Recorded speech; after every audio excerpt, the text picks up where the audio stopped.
Thanks a lot, Guy. That was humbling. Well, I listened to the first speaker, and I was really impressed with what he said about how science shouldn't be coupled with religion when it comes to studying the UFO phenomenon. And I did a little deductive reasoning early in this research when I was 11 years old, living in Montana, seeing UFOs firsthand, watching the news, seeing them, and I was fascinated by the idea that something like that would exist. And I was told that it's fringe science, it's kooky, you don't want to put it together with science because you're going to end up with no understanding. And that's a paradox, because the farther back in time you go from our modern era, the closer that science and religion seem to merge together. So that even 200 years ago, there was really no distinction between astrology and astronomy. And you go back a few more hundred years, you'll find that the greatest philosophers and scientific minds coupled their religious beliefs and their knowledge base from how close they could get to the heavens. So today, our ultimate experience as a scientist would be to stand on the moon. In 400 BC, and 400 years later than that, you end up seeing people look at the religious experience of standing on the moon as the ultimate mystic achievement.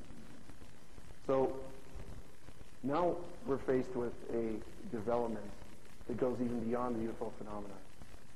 This idea that there may be actual artificial structures found on Mars.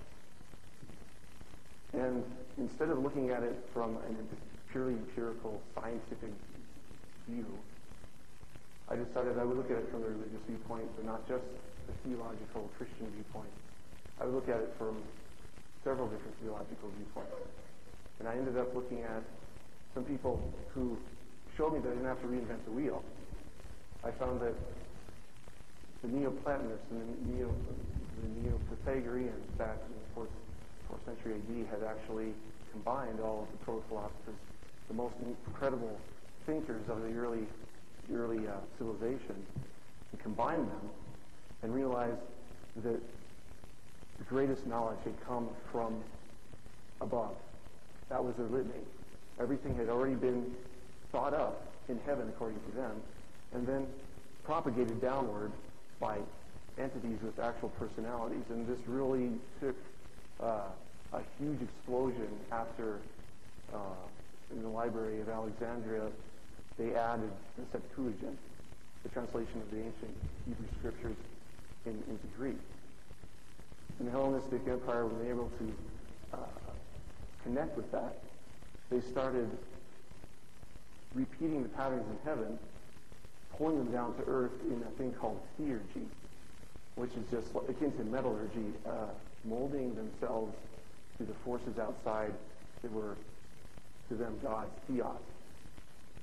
I'm a Christian, so when I looked at that, I immediately recognized that they're not dealing with the God Almighty. They're dealing with an echelon underneath him. And their moral alignment is not with God at all. And the more I looked at it, the more it pointed to two distinct places. It pointed to Genesis 3. It pointed to the first encounter of a human being with an angelic being. And then it pointed to Mars. And I can explain this best with pictures.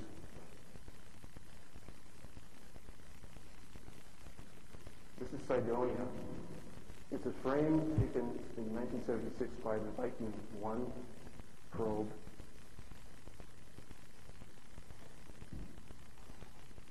There's a couple surface anomalies here. The most famous is right here. An anthropomorphic face. When this first came out, even the people in NASA and JPL had a hard time dealing with it because they thought it was just an artifact, a photographic artifact something that you would see with just a trick of light and shadow. And they were pretty glad in their dismissal of this because there's more to this picture than just a face. Over to the right, you see a wall on a blast crater with detritus moving out from the exterior. And that's anomalous because if this thing was intact at the time of the impact of the crater, which broke loose all this detritus, and now we actually know that there's probably ice frozen under the dust there, it would have left a blast shadow here, which doesn't exist. There's also geometric alignments between this wall and the interesting tetrahedral mound you'll see on this crater, which also shouldn't be there because geomorphically it doesn't make sense to have an edifice like that on a crater that's created by an impact. There's this mound here that's been also discovered that if you would extend the lines to the wall and also to this crater, you end up with the infamous 19.5, or actually 19.47, that angle between these lines is repeated throughout the face. An object here, which is a 1.6 mile long, 5-sided pyramid, which is hard to see here, but I have other pictures to rectify a lot more clearly. And this is a city complex. Richard Hoagland had dubbed the city complex with some very regular geometric shapes. And it's a regular geometric pattern that seems to indicate that there's some artificiality present. There's another view of it. And you can see the face a little bit more resolved here. And then at the city complex, there's some regular pyramids that seem to almost be like a sighting line to the face. And if you're able to see where that wall was that I was talking about earlier, it creates an actual artificial horizon for you to view it. And this is actually oriented, or was oriented at one time, east-west fashion, so that if this had some function as a residence for who knows who, they could have actually viewed the sun moving across this area, almost like a solstice marker. I remember seeing this picture when I was in Safeway. It was in the Inquirer. First time I ever encountered it.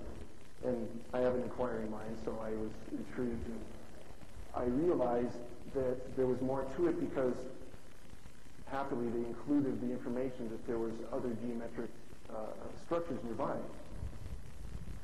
And that piqued my interest because repeating geometric patterns are the signs of intelligence. You can't just have one face anomaly like this and say, oh, that's the evidence of an artificial life form on Mars. But the interesting thing about the earlier philosophers and theurgy, that word that I'm going to use over and over again, is they look at the past and then their present age and then the future in the same way. Within that framework of the idea that they're always pulling down the influence of beings, of angelic forces that dictate what they're going to do, that pattern what they're going to accomplish in life. They would look at this achievement of our imaging this close up to Mars as the greatest theurgic triumph. This is a map of Giovanni Schiaparelli from 1877. He wasn't the first person to actually map Mars, but his surface feature names are the ones that are most intact today. One of the reasons is because at his age, in his age, the telescopes were advanced enough to resolve the surface features, and he had the fortune of being alive during a time of one of the closest passes of Mars to the Earth, where you could actually see the surface features well enough to be able to name them. The zero meridian is incredibly important in this theurgic scenario, this heaven-earth alignment that the early philosophers understood.